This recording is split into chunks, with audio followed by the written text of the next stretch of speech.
meeting of Wednesday, March 16th to order. Today we have a long agenda. There's 7 items on the agenda. I haven't received any requests for continuances or withdrawals or postponements, so we will hear them. However, I do want to move item 3E up to the consent calendar. It's a coastal development permit for a secondary dwelling unit. State law does not require a public hearing or does not allow a public hearing on those types of applications, so I will be moving it up to the consent calendar. Under announcements and appeals, I would like to announce that there was an appeal hearing on a front setback modification for a project located at 1417 San Miguel Avenue. It was a request for a circular driveway and parking space in the front yard, and the Planning Commission denied the appeal and upheld the decision of the staff hearing officer. Is there anyone in the audience who would like to address the staff hearing officer on items not on today's agenda? No, seeing no one, we'll go to the consent calendar. The 2 items that are on the consent calendar are both time extensions. There's a request for a 2-year time extension for a property at 3408 through 3412 State Street, and then a request for a 1-year time extension for a lot line adjustment for a property that encompasses 1702, it says 104, but I think it's 1704, and 1706 La Vista del Oceano. I've read the staff reports, and I agree that the project continues to be in conformance with our general plan and our zoning ordinance.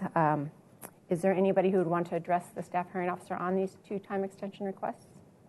Seeing no one, I'll approve the requested time extensions. So the map will now expire on March 27th of 2018 for the State Street property, and on March 20th, 2017 for the La Vista del Oceano project. So then in regards to the project E that I moved up to the consent calendar, the address is 2215 Carlton Way. They're requesting a coastal development permit to allow a portion of an existing single-family residence to be converted into a secondary dwelling unit.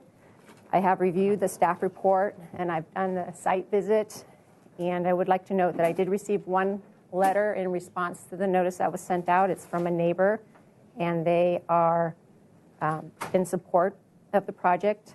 Thinks the project, there's some recent upgrades to it, and that it represents an improvement to the neighborhood. I haven't received any other public comments, and that's the case planner. No? Okay, so I just like to note for the record that I've reviewed the information, and I agree with the staff report and that the proposed secondary dwelling unit is consistent with the Coastal Act and approve the coastal development permit, making the findings that were in the written staff report and the conditions of approval that were contained therein. And this action, since this coastal development permit is in the non-appealable jurisdiction of the coastal zone, my action is final. So then we'll go on to the regular agenda, which is the first item is 814 East Anapamu Street. If the applicant would like to come up to the table. Hi.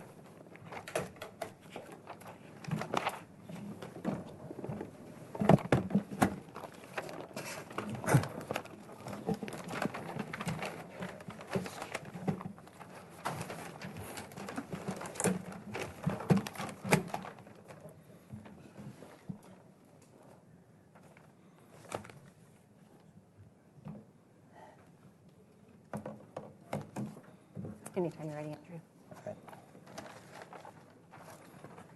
All right. Introduce yourself. All right, good morning. My name's Andrew Perez, planning technician, planner for this case at 814 East Anapamu. It's a 5,625 square foot lot located in the R3 zone. Current development on the site exists a 962 foot single family dwelling with a detached 193 square foot garage. And the proposed project involves construction of a 291 square foot addition here in the green, this section, a new 250 square foot wooden deck, and a demo and a rebuild of this 228 square foot one-car garage. The new car garage will be located out of the setback and will abate violations identified in the most recent zoning information report. The project does not require review by the SFDB, and the request before you today is an interior setback modification to allow the addition of the residence in the interior setback. A little background info on this property. The existing dwelling was built in 1929 and is legally non-conforming to the interior setback and is located approximately 2 feet from the eastern property line. The proposal includes 291 square foot addition that is in line with the existing dwelling. You can see right here. And it includes addition of French doors and a Juliet balcony, which slightly encroach into the interior setback as well. And if you look on the elevations, all right, actually, here's a floor plan showing the addition, 291 square feet, and the wooden deck in more detail. And so the existing elevation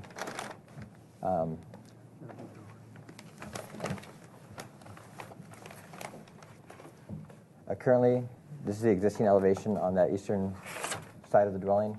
You can see the windows, and that's the garage that will be demolished and rebuilt.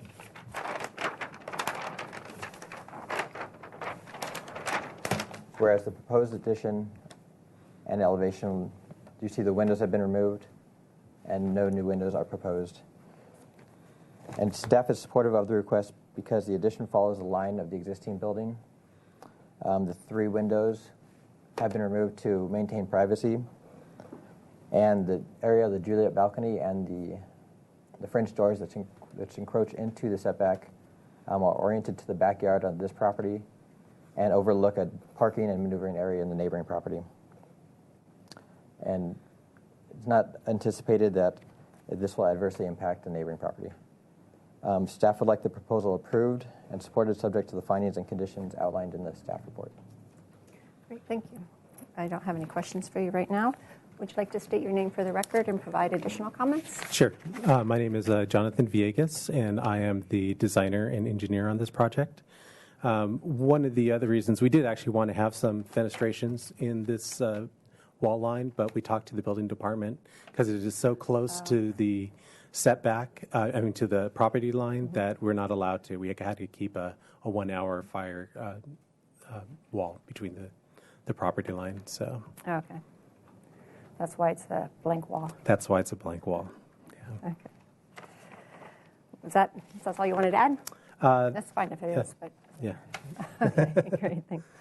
I don't have any questions for you right now. I'd like to open the public hearing. Is there anyone who would like to address the staff hearing officer on 814 East Anapamu? No, have we received any letters or emails? No, I don't. Guess I'll close the public hearing. I went out to the site and visited it and walked around and looked at the development around the site. And, 2 feet is really close to the interior setback in terms of building uses and stuff. But in this instance, there is an existing building there. You're continuing the line of the existing building. In my opinion, it doesn't really make sense to jog it in that area. The amount of the additional square footage that you're proposing is not a huge amount. The house is still 1,200 square feet. It goes from 900 and just over 50 to 1,200, so it's not represent a huge addition. And the uses adjacent to it are the 2 residences, but it's a parking area. So in terms of your request, I do believe it is an appropriate request. It represents an extension of the existing line. There's no new openings within the setback. You're actually removing some existing openings. And in regards to the modification for the balcony and deck, it's kind of a technicality that although it is an interior setback, it's oriented towards the back. Right. Even if the Juliet balcony and the window was moved over to be out of the setback, it's not going to change any of the relationship to the adjacent property. So I think that's appropriate. Have you looked at the conditions of approval the staff proposed? One was regarding the centering of the driveway and then the standard archaeological, and you're fine with the conditions? Yes, we're fine with the conditions. Okay. So I would like to make, I could support your project and, make the findings, but I would like to make some changes to the findings just to kind of reflect what I had said in regards to it is a uniform extension. That's why it is an appropriate type project. If the property didn't have that encroachment, I don't know that I could find that is an appropriate improvement 2 feet from the property line. So given the fact that it is a uniform extension, the fact that the Juliet balcony and window looks towards the backyard, I'm just going to beef up the finding just to kind of represent my rationale. Sounds good. Okay. So with that, I'll make the finding as I just revised and approve your project subject to conditions of approval contained in the staff report. I don't believe I need to add any additional conditions.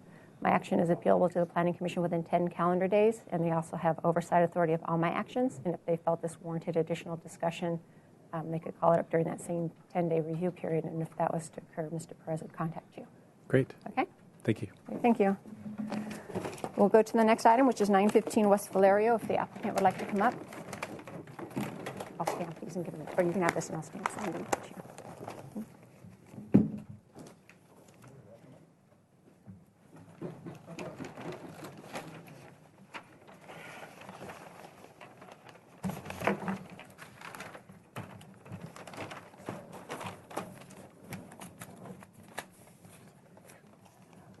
Good morning. Good morning.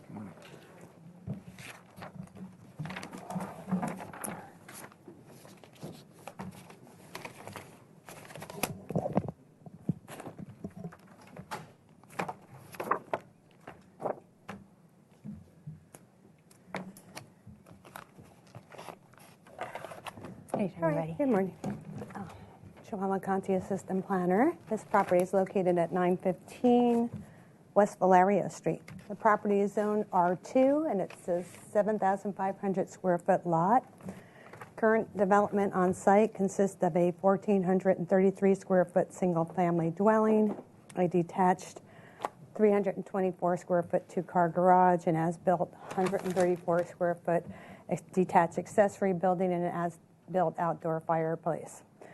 The proposed project involves demolition of the existing garage accessory building and outdoor fireplace and construction of a new 430 square foot 2-car garage with a 591 square foot 1-bedroom new unit above and a new second-story deck, 286 square feet of accessory space, and one new uncovered parking space. The request before you today is a parking modification to allow 2 covered parking spaces and one uncovered parking spaces instead of the 2 covered and 2 uncovered parking spaces required. The project was reviewed by the Architectural Board of Review, and it was forwarded to the staff hearing officer with comments. There are some design issues that will need to be worked out, but they felt that the project was ready to be forwarded to the staff hearing officer for review. The existing house at the front is a 3-bedroom house, and it's not proposed to, no changes are proposed really to the front, no additions. And the required parking for the project is 2 covered and 2 uncovered. The proposal will provide the 2 covered in an enclosed garage. This is the proposed 1 uncovered parking space and accessory space for laundry and trash and things like that. Transportation staff has reviewed this project and said that the garage will function as proposed and that they can support the request for the parking at 2 covered and 1 uncovered because the unit is small at 591 square feet. It's a 1-bedroom unit. It will meet the parking demand on site. And this property is close to transit, public transit, and also will provide much needed housing, rental housing. So the project is also in 2 archaeological sensitivity areas, and the applicant submitted an archaeological letter report which stated that it is unlikely that there'll be any any artifacts encountered during the proposed construction, but recommends the standard unanticipated archaeological discovery condition be included, and so a condition has been included to that effect. Staff would like the proposal approved and supported, subject to the findings and conditions outlined in the staff report, and that concludes staff's presentation. Okay, great, thank you. Would you like to state your name for the record and provide additional comments? I'm Robert Pester. I'm the architect on the project.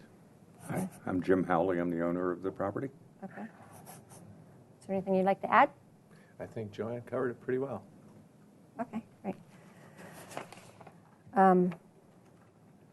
So I'd like to open the public hearing. Is there anyone here who would like to address the staff hearing officer on 915 West Valerio Street? No, have we received any? No, we have not. No? Okay, so I'll close the public hearing. I know you said in your presentation that transportation staff has looked at it, but they really, this will work in terms of backing out? I mean, would it be better to push it over and back out, or they've looked in the... They've looked in it, and have you had We've discussion? studied this every which way from Sunday, and transportation doesn't object to backing out of a driveway of short length, and this is not a very long driveway to back out. That's not the part I'm talking about. I mean, in terms of this and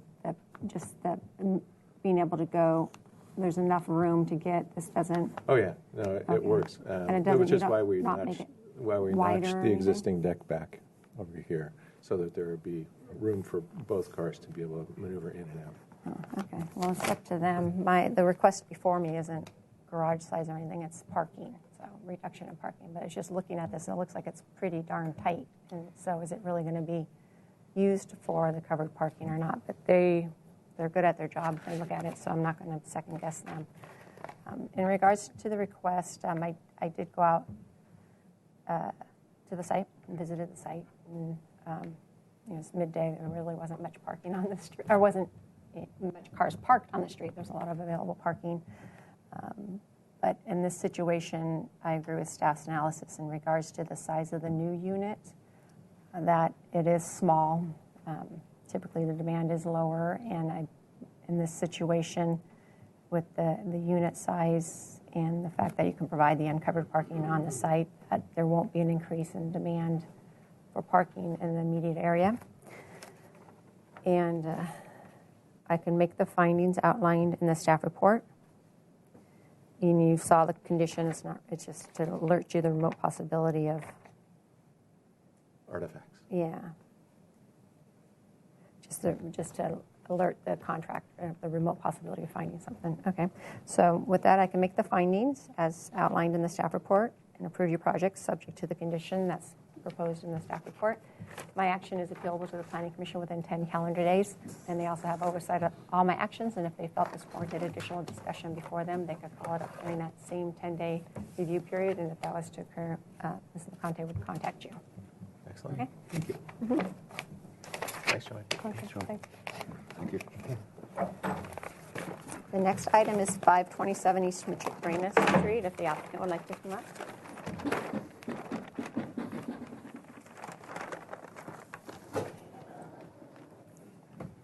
Good morning. Good morning. Morning. Good morning. Anytime you're ready, John. Just push them out of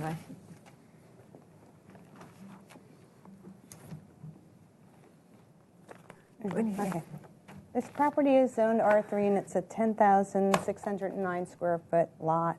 The current development on site consists of a single-family dwelling at the front, and then a detached three-car garage with a one-bedroom unit above. And the proposed project is permitting an as-built installation of a stone pizza oven with a 7-foot chimney, a barbecue, a counter, and the interior setback for the front unit, and to permit as-built walls at the property, which required administrative height exception approval. The request before you today is an interior setback modification to allow the outdoor pizza oven, chimney, barbecue, and counter in the required 6-foot interior setback to the west of the property. A little bit of history. This property was trying to abate violations for a 2013 enforcement case, and they had submitted plans to the building department. In the building plan check process, it was discovered that these items here were encroached slightly into the interior setback, and therefore staff has included a condition that the violations outlined in the enforcement case and that the building permit for the proposed work that's currently in the process of trying to be permitted, that would be subject to obtaining the required approvals. And also a site inspection of the property showed that there is an air conditioning unit on the property that's not shown on the site plan. However, staff did check that. The air conditioning unit was approved. And so the condition would be that they just include the location of that air conditioning unit on the site plan when the project is submitted for building. This project was reviewed by the Historic Landmarks Commission, and it was forwarded to the staff hearing officer with comments. So the as-built items are right here. The required setback is 6 feet, and they encroach. They're located about 5.5 feet approximately from the property line, which is here, instead of the 6 feet required.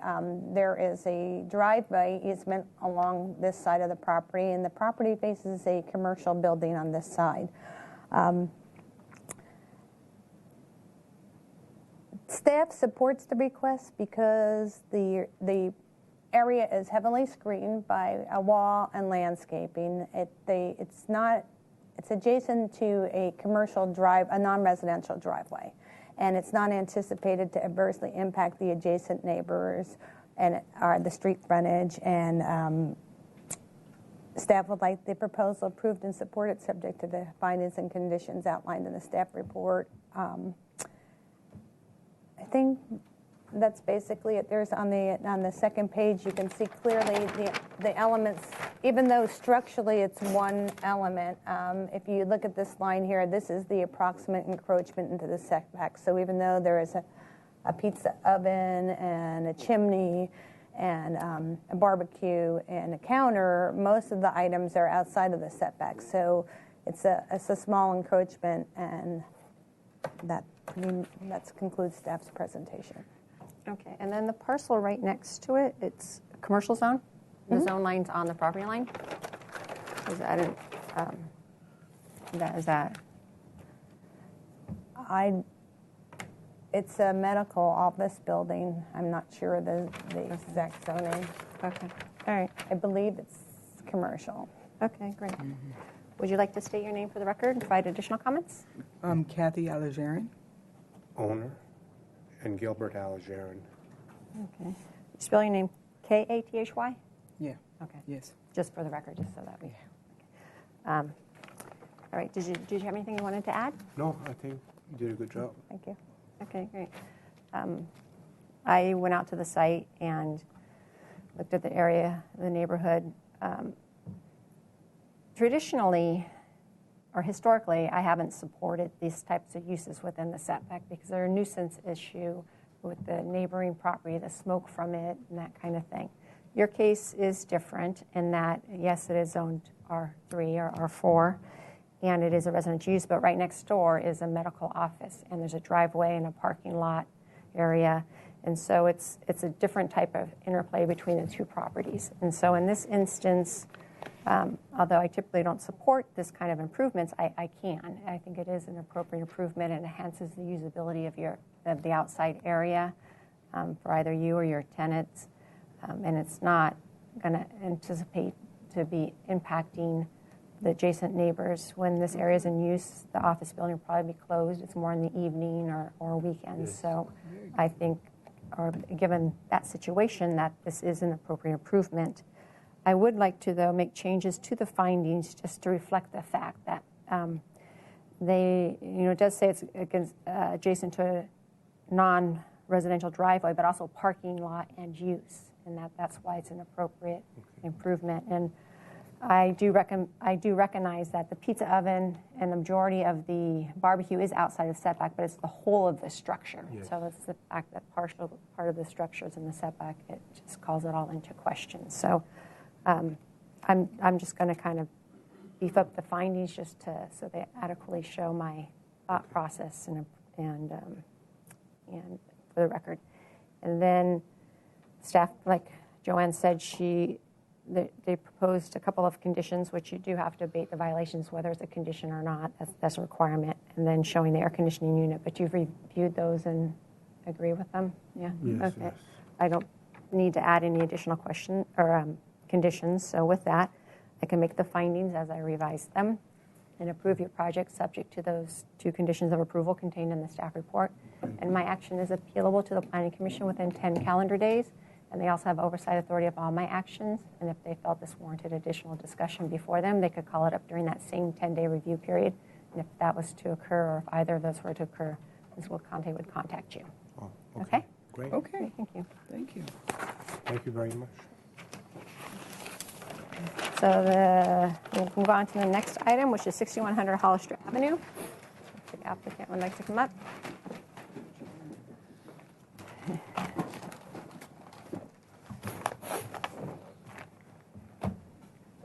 Morning.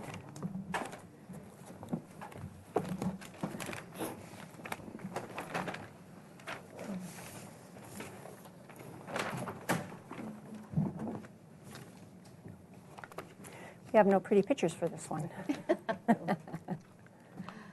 It's engineering, you know. I know. The pretty pictures come later, like tomorrow. Anytime you're ready, Kathy.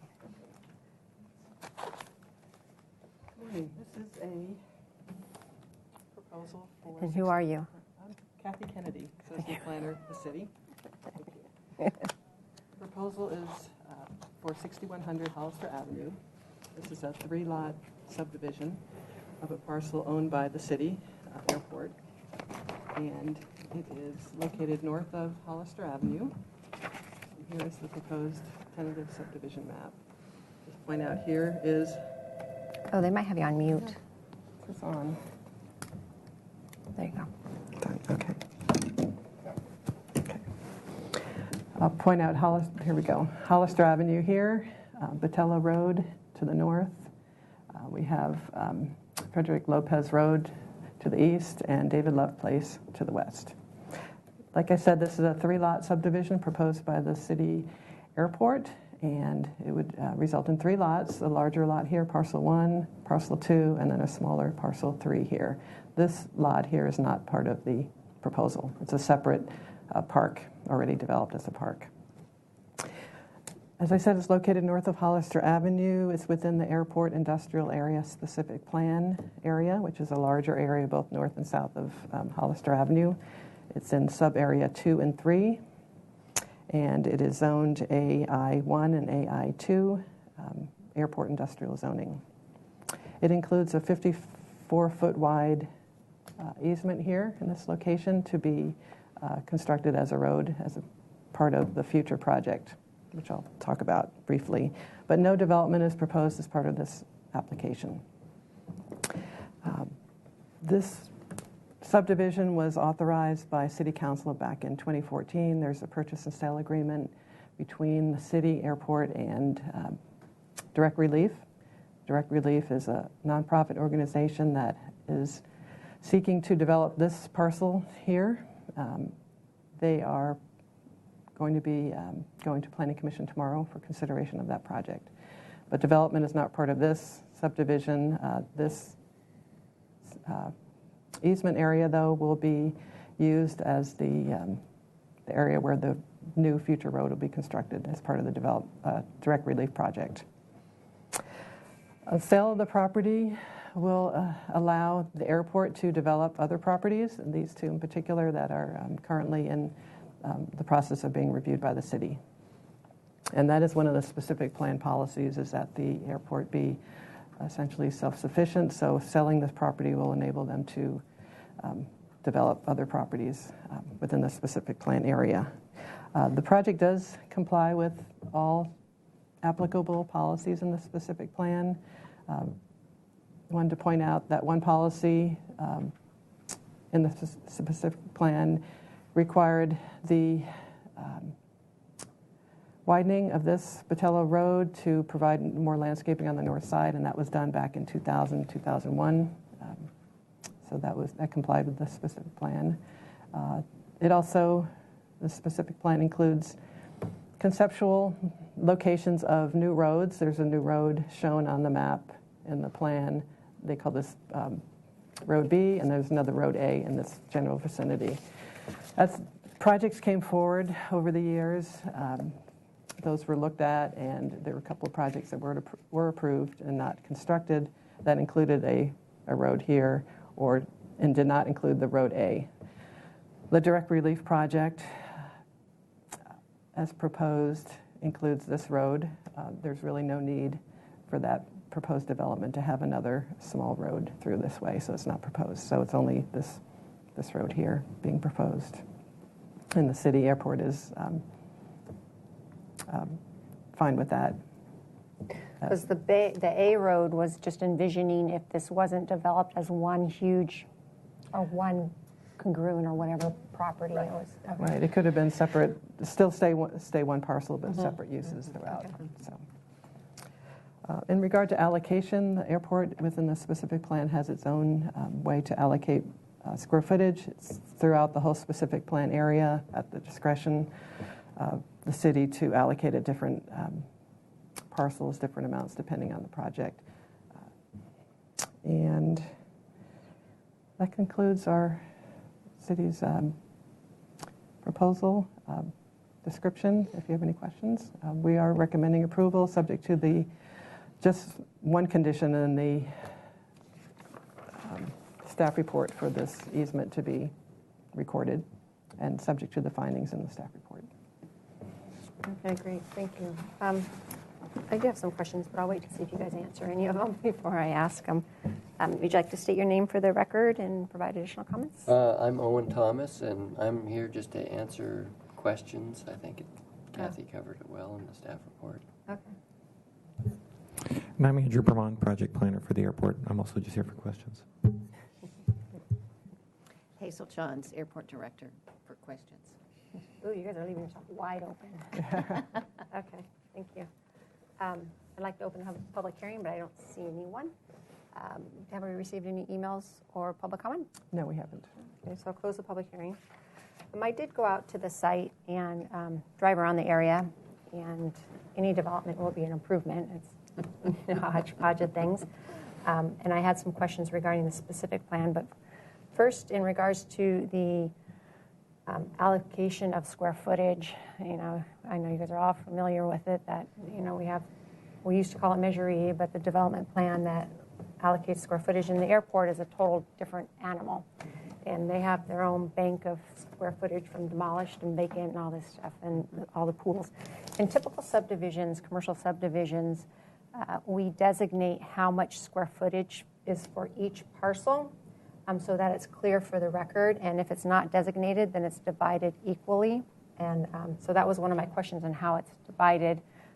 And so if it's not clearly specified in the subdivision, it's just what it goes on. So that's not any change. I just wanted to make sure that my understanding of if there's anything different in this situation, because there is a development proposed on the larger parcel, and they've got their little pool of square footage, and then whatever's proposed for these two. But that was just a question I had. I can speak to that a little. It's because it is unique at the airport. There are two pools of floor area development that are available at the airport. One is the demolished square footage bank. There have been a number of buildings that have been demolished at the airport that either a few were on this parcel, but many were on other parcels. Then those can be transferred through a TDR to facilitate construction. Additionally, there's in Title 29, there's a special case. I think the intent was because the vacant land allocation would be very small because the airport is principally south of Hollister, all one parcel. The special arrangement for the airport was that the massive amount of undeveloped area that comprises the airfield and the Goleta Slough have some sort of allocation. So there is a pool of vacant land square footage that can be allocated anywhere on airport department property through Title 29. Okay. So, I mean, we could assign a portion of that to this parcel really at any time. But because there's that level of flexibility, that wasn't considered as part of this application. Okay, yeah, and I don't want to limit it and put a condition on to limit your abilities in the future for development. The other question I had, I came in this road here, and there is a building in this area that is, the proposed property line is going to run right through it. Is this building, what's this building going to do? Is it going to be demolished? Is it going to? Yeah, that building, it's about a 225 square foot storage shed. Basically, it's a stuccoed storage shed used by Fish and Game right now. But that is part of the DR plan to demolish that, and it's shown on their demo plan. Okay, so it'll be, I'm just trying to figure out so in terms of the process, this is going to be recorded first and then that application? Because in terms of approving a property line that goes through an existing building, what's the timing for the demolition of that building?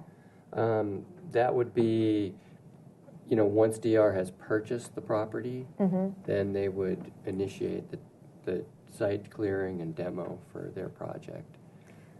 But we're a little bit of a chicken and an egg here because we can't sell the property until the map records. Right. So we could,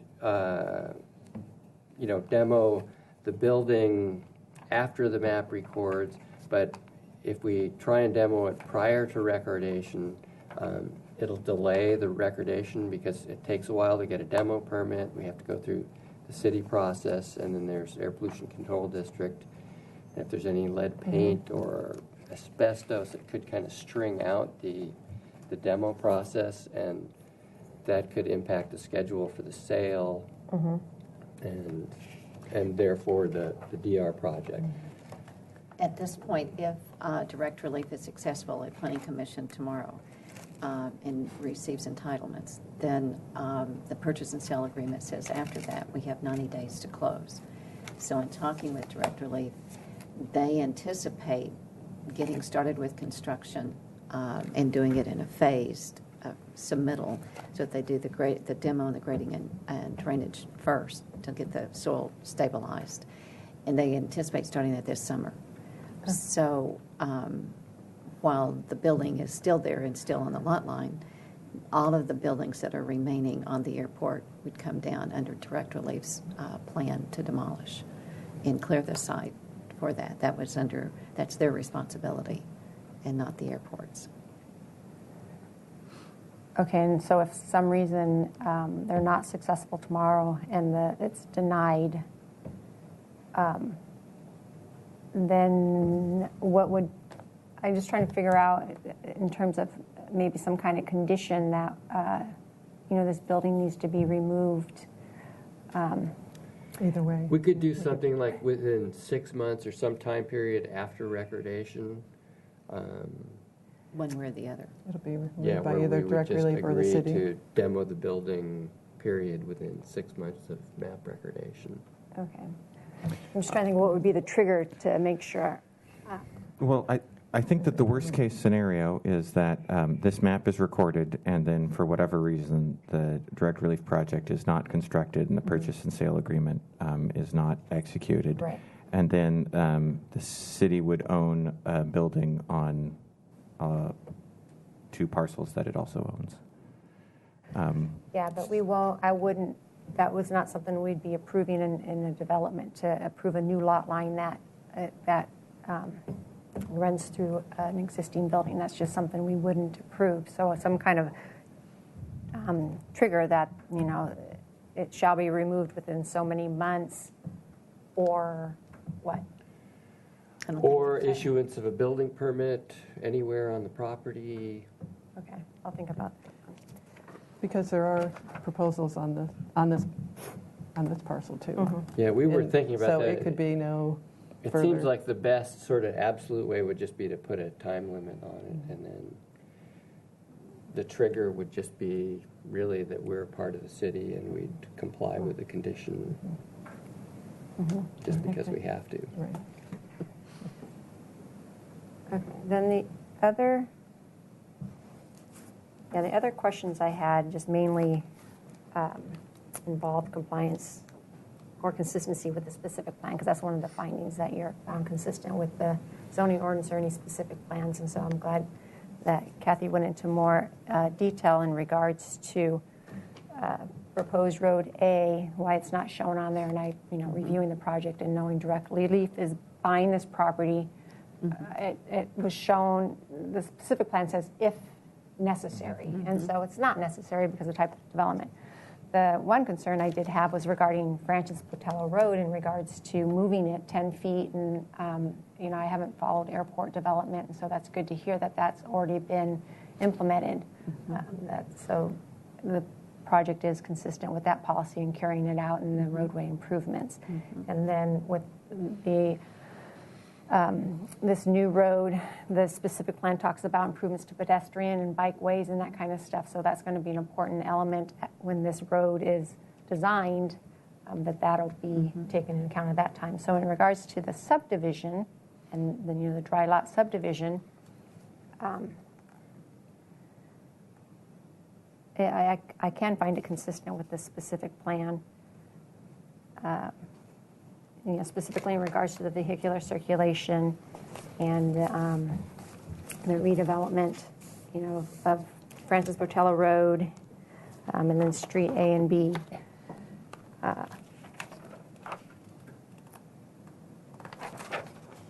Just make sure I didn't have any other comments. So yeah, in regards to zoning consistency, it's like Kathy said, it's zone AI 1 and 2. There's no minimum lot size requirements. That's similar to other zones in the city. The resultant lot sizes are large enough to accommodate whatever types of development. In regards to the allowed uses, there's no uses proposed, but it's consistent with the zoning. So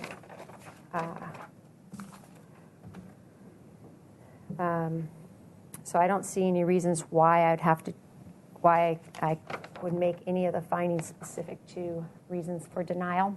In a staff report, it was put in the converse, all positive words versus, the way the map act's written, which is kind of weird.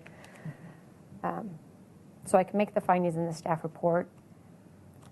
I am going to, though, in the final resolution that you'll see, provide a little more detail on why, like the first finding regarding compliance with state and local requirements and conditions. It says, as described in Section 6 of the staff report, the tentative map is consistent with Title 27 subdivision, the Municipal Code, and the Subdivision Map Act, just to give a little more examples, which is similar to what's done in 2 and 3, just to kind of be more specific so the resolution can stand alone. Then in regards to the conditions of approval, you've read the conditions of approval and agree with them. I don't see that there's really anything out of the ordinary in them. Yep, we're fine with those. And given that your map is consistent with the specific plan and the zoning requirements, I don't feel I need to add any additional conditions. So I can approve it with those. So with that, I will make the findings. As I discussed that, I will revise them just to give more details on the reasoning behind making the findings, and subject to the conditions of approval contained within the staff report. And my action is appealable to the Planning Commission within 10 calendar days. And they also have oversight authority of all my actions, and if they felt this warranted additional discussion before them, they could call it up during that same 10-day review. Oh, you know what? I'm taking back my action because I do need to add it, the condition regarding the building over the property line. Right. Sorry. I was just thinking of that. So I do need to add a condition that the building, I remember there's numbers in here, but do you know the building number of this building by? It's look it up. You can find it first. No, I'm not sure. We just know that It's right here, but it has no number actually in this one. I don't recall it having a number. I just know that Fish and Game has leased that building for 35 years, but Well, so what I can say is the building that straddles the property line for parcel 1 and 3 shall be Yeah. Right. removed. Commonly known as Fish and Game. Okay.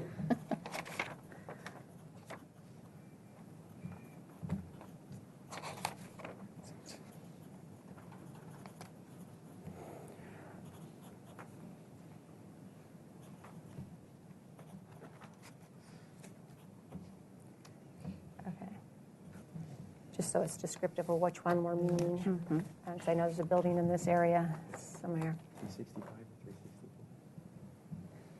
Well, if you find out without the looking at number- the C51, I wouldn't know. Yeah, it's not even shown on the C51, actually. It's just a Okay. little, All right, so I'll just say that Right. straddles the proposed property line between 1 and 3, commonly known as the Fish and Game Building. Okay.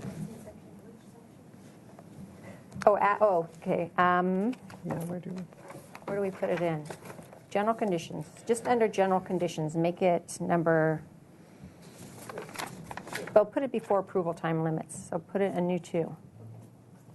That it shall be demolished within 6 months is adequate, 6 months of recordation of the map. Okay. No later than 6 months, so it could occur Okay. before. okay.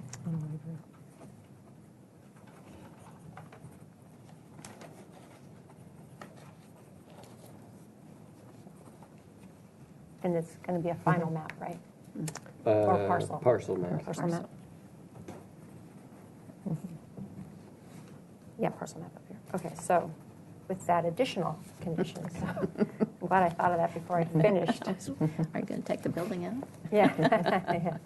So, okay, so with revised findings and the revised conditions of approval, I will approve your project.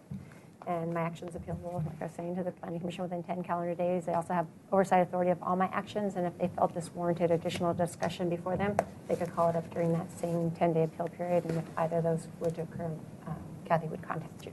Okay. Okay, great. Thank you. Sure. Thank you, Thank Susie. you. I adjourn the meeting.